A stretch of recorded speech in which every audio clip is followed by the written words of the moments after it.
All right. Okay. Is that better or do I? Yeah. I think it's this actually. Oh, okay. Testing, I have testing, mine in testing. remote, sorry. Yeah, it is that. What would we do if we didn't have IT? Oh my, God, absolutely. Yeah.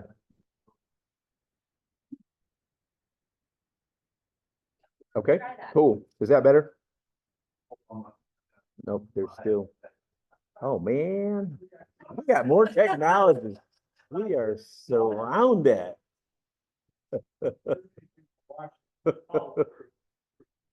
It's like in the hospitals now. I had no idea that they had this telemonitoring in the hospitals. That is the freakiest thing in the world. They have like big cameras at the foot of the bed, and nurses, when Jenny was in her first unit in Palmetto, we heard it for the first time. A voice came out of nowhere and said, "Are you all right?" And it's like, who is this? There's nobody in the room. And it's the big telemonitoring that they have. So every time a nurse comes in to do something, no matter what it is, the telemonitor will come on and they will let the telemonitor, the person who's monitoring that stuff, know what's going on. They record everything. It's just really frightening. But yeah. Oh no, I didn't care for that at all. Anyway, Singapore. Loved it. I hate it going there because the travel was quite long. Flew from Charlotte to London. Had about an 8 hour, 9 hour layover in London, and then from London flew directly to Singapore. And that part wasn't bad. Coming back was a little bit. What's that? Oh, my fingers. Oh. Anybody wants to watch it?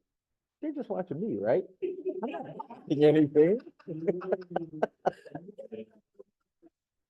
Anyway, it was a long flight, but just an incredible city. And I think if you've not been to a Rotary International Conference convention, it is something you should really try to do at least once in your life.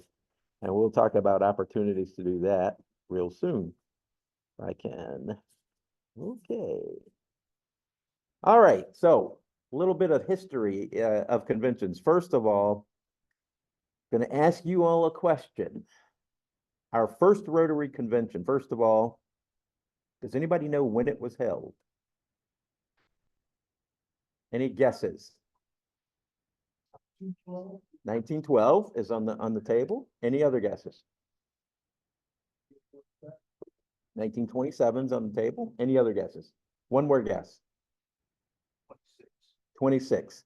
Well, Tom is the closest because it was actually 1910. That was the first Rotary Conference. Now, this one's a little bit easier. Where was it held? Yeah, right, exactly. Good. How many were in attendance? 74 is on the table. 150. Bob is actually the closest. 60 were in attendance for that first. Bob, were you one of the attendees? Okay. All right, our first international convention. Any guess as to when that might have occurred? Considering the first one was 1910, when might the first international conference have occurred? 31 is on the table. 1915 is on the table. 31 and 15. Any other guesses? 1940 and 58. Actually, 1915 is the closest because it was 1921. And guess where it was held? London is a good guess. Any other guesses? Toronto is a good guess. Houston. It's international. Sometimes Houston does seem like it's international for something. yes, yes. Okay. Edinburgh, Scotland, which was very appropriate giving President Gordon's tenure. And then in attendance, we had 2,523 people. So how about the best attended international conference? This is a little bit more recent history. Anniversary, the 100th anniversary. Other than for Chicago. It's a good guess. The answer was- Atlanta was very heavily attended, but it was 43,000 plus in Osaka, Japan, 2004. So just on the cusp of the anniversary. One that I was in Taipei, Taiwan, it was like 30,000 plus. Mhm. So a lot of people. We had about 30 plus thousand in Atlanta too. It was very crowded. But anyway, just a little bit of history there. It was interesting. In 1945, as I was doing my research on this, the US government came out with regulations that prohibited the amount of people that could come together because we were still at war in 1945, of course. And they actually split up the International Convention into 4 different parts so that they could meet the meeting number requirements. And they were very low numbers. I think it was like no more than 50 people. So they had four different conventions in 1945, all in Chicago, but they had limits of 50 people in attendance. So Singapore was quite the experience. Like that. It is located on the southern tip of the Malay Peninsula. It's the largest port city in Southeast Asia, certainly one of the busiest in the world. They were under British rule for a number of years before they became independent in 1965. It is one of the most incredibly robust, has one of the most incredibly robust economies in the world. I mean, you just don't, everybody there appears to be wealthy. It's a really, really wealthy, clean place. Some of you may have heard that you cannot chew gum in public in Singapore, and that is absolutely the truth. You cannot chew gum. You don't see people chewing gum. You don't see litter. You don't see graffiti. You also don't see any police officers anywhere. They're just not there. What they do have are a lot of cameras, and they are everywhere. They watch everything. The transportation is very efficient. It's orderly. People actually get on the right side and get off on the right side. And people actually wait until people get off the trains before they go on. It's very, very orderly. But the people are very friendly as well. It's a cultural melting pot and an architectural one as well, as you'll see in another slide. Ethnic Malay are considered indigenous. Chinese account for about 3/4 of the population. Ethnic Malay accounts for about 15%. Folks from India account for about 7.5%. And then they also have a smaller Eurasian population at 1.5%. Here's what I mean about the architecturally diverse Singapore. You've got in the front here, you've got the oops, sorry. I don't know how to go back.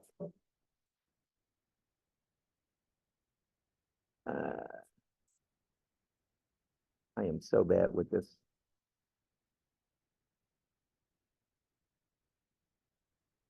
All right. There's no left arrow. Yeah. Oh, here it is at the bottom. Okay. All right. All right. So you see those, or maybe you don't see it. Yeah. The red buildings in the front, all built during British occupation of Singapore. And they look very, very British, very colonial, if you will. And of course, the buildings behind them represent the newer independent Singapore. That is it's a megalopolis of businesses and companies that are doing business there. It's a very beautiful country. 4 languages spoken here, as depicted on this sign: English, Mandarin, Tamil, and Malay. Their literacy rate was one of the highest in the world, 2020 at 97%.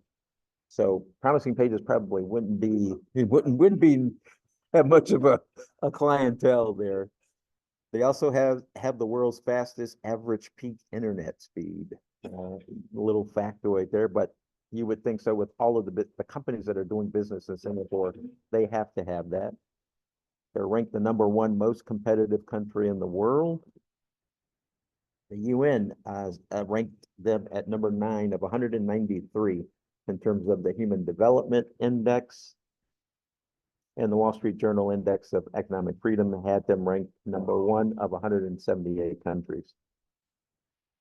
This was interesting. You see a lot of new cars there, but you cannot just go to a dealership and buy a new car if you are a Singapore resident. You have to have it's called a certificate of entitlement to own a vehicle. And there's a bidding process to get these certificate of entitlements. So who wants to hazard a guess what the average price was for a COE in 2023? 20 grand. We got 20 grand on the table.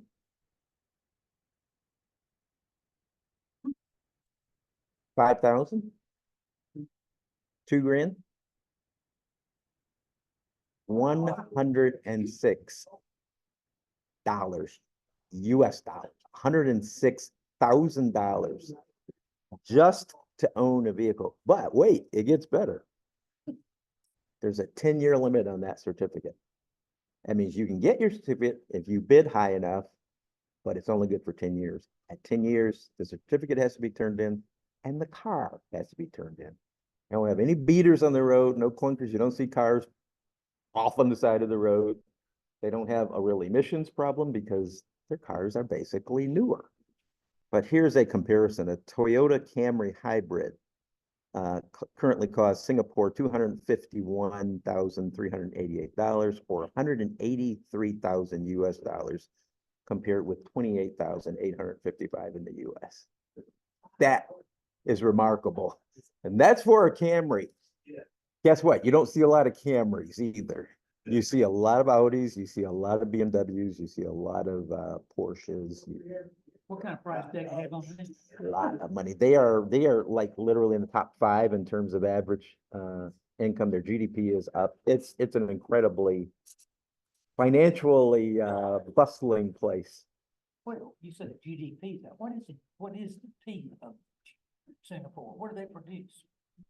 They are transshippers. They are a port. They are traders. Yes, yes. Don't make anything.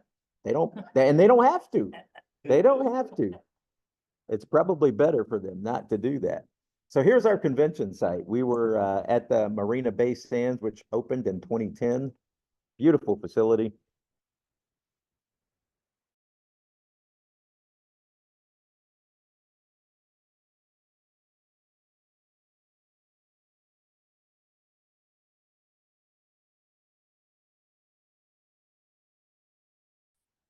The House of Friendship was just fantastic. Different neighborhoods, and the breakout rooms were spread out throughout the facility. It took forever to get to some of them, but they were very well equipped. The technology was amazing. It worked all the time. I mean, we never had any issues with technology. Yes, yes, they had great public transportation. We actually, when we had our Southland, and I'll talk about that in a minute, the Southland breakfast reception in the morning, we took the subway back to the convention center, and clean, efficient, easy to use. We had vouchers that we used to pay for it, so it was just very, very unusual. Not what I'm accustomed to. But there were literally dozens of exhibitors and hands-on exhibits at the House of Friendship. And going with my fat fingers again. So this, the polio eradication display was a virtual display. You could put on the goggles and see what Rotary was doing to combat polio, and it's really amazing what's going on. This one centered on a particular village in Africa. I show you the kid on the right who was working there, and I don't know if any of you know Tom Gump. Tom Gump. He's Stephanie Yurchik's executive aide. So he's past district governor from Minnesota, but Tom is everywhere. This is his son who was there helping out at the polio eradication tent, and he did a good job.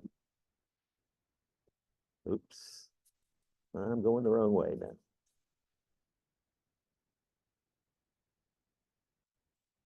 Any relation to Forrest Gump? He, I'm not gonna ask him that. It was so interesting to see how much emphasis was placed on peace at this convention. Peace is rapidly taking on more importance in Rotary. It's kind of at the center of everything that we do.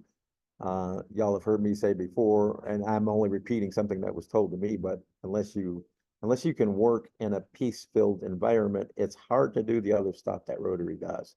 You have to have peace as kind of a foundation for anything else that we do. That object on the right was from the sea. It was absolutely beautiful, but it was huge and just kind of hung over a big part of the convention, House of Friendship. So opening ceremony. It's hard to see that picture at the top, but that's kind of a picture of where I was. Oh man, I don't have a battery here. My battery can't be running low. I don't have a plug. I don't have a charger. It's kind of large. I don't think I'll be able to send it. Yeah, I'll talk faster. This is me and a classmate. This was, of course, the flag ceremony. We had some guy by the name of Callum Scott who sang. Actually, he's a very well-known singer and did a great job first day. The Southland Breakfast I mentioned. This is where all the clubs, all in zones 33 and 34 come together. It's typically an evening reception, but we did it in the morning.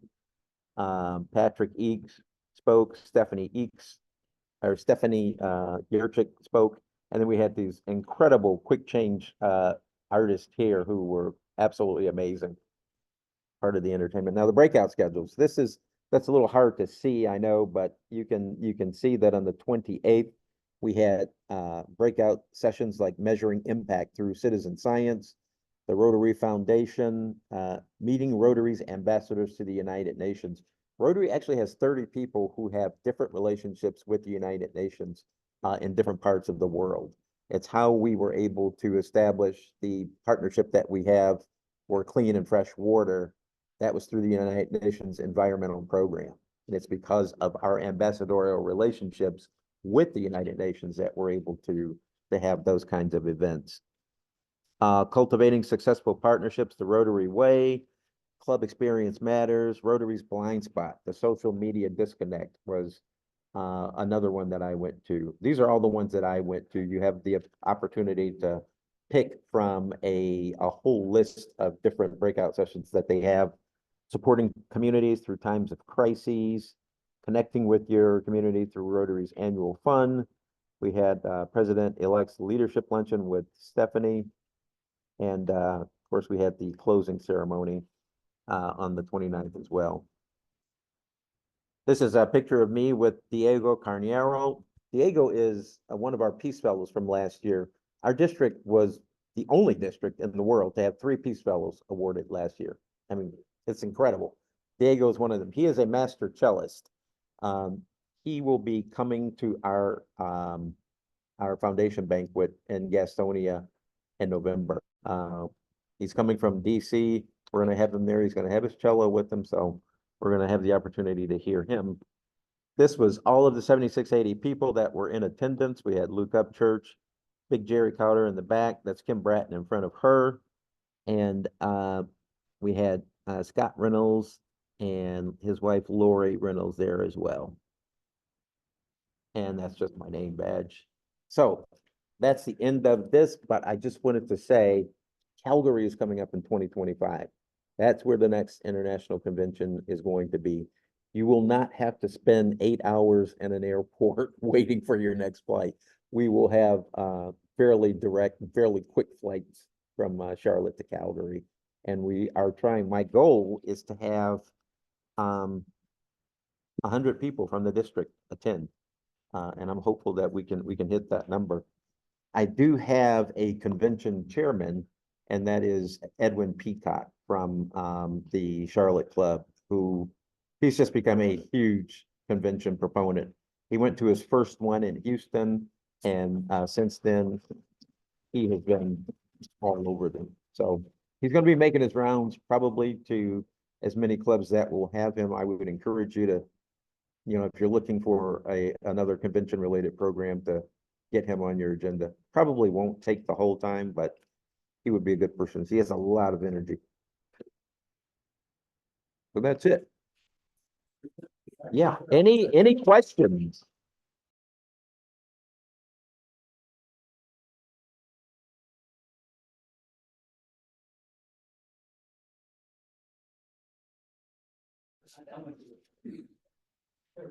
Okay. Yep. Yep.